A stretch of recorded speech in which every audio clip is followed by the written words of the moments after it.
Bonjour à tous. Pour mon premier coup de cœur dans le cadre de l'apéro polar, je vous invite pour une petite escapade dans le Vaucluse grâce aux jumeaux de Piolan de Sandrine Détombe.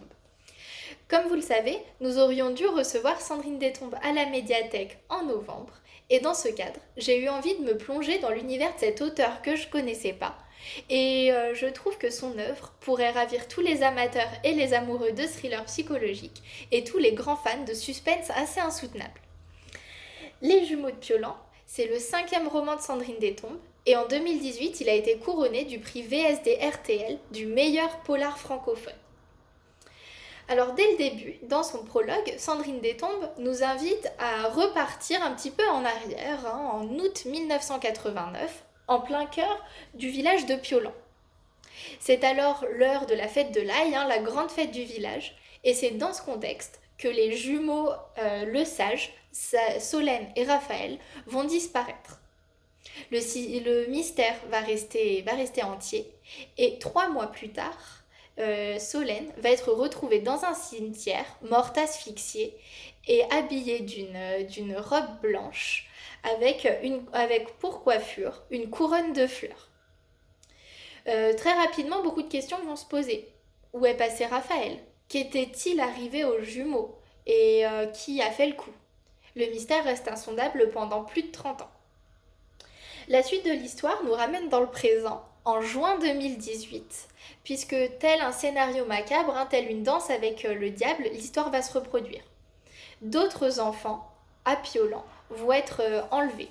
Et il devient clair pour les enquêteurs que pour essayer de retrouver les enfants sains et saufs, il va falloir comprendre assez rapidement ce qui est arrivé à Solène et Raphaël Le Sage dans les années 80.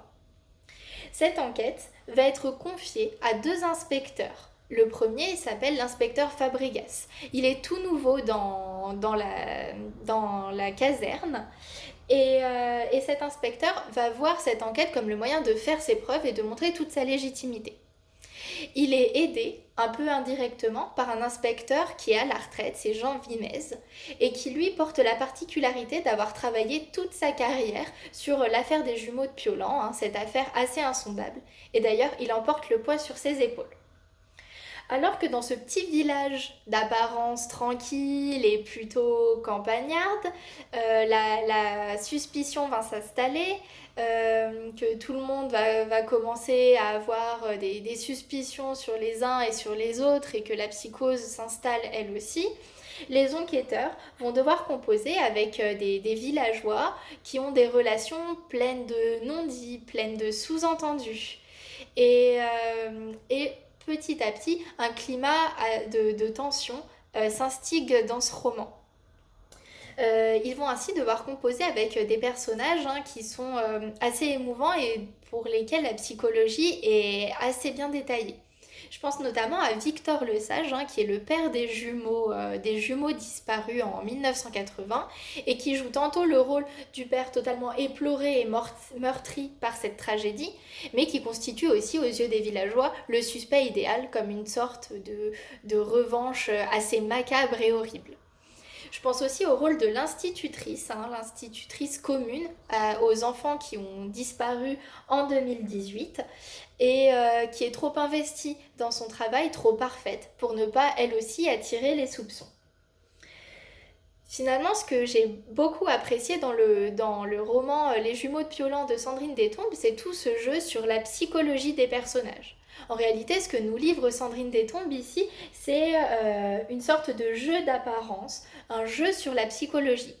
Et il faut rajouter à cela sa plume qui est très simple et très fluide et qui permet d'accrocher directement à l'histoire et ses chapitres courts et brefs qui font monter la tension et qui font qu'une fois qu'on a débuté l'histoire, on ne peut absolument plus s'arrêter. En bref, c'est un thriller psychologique assez génial et je vous en recommande chaudement la lecture.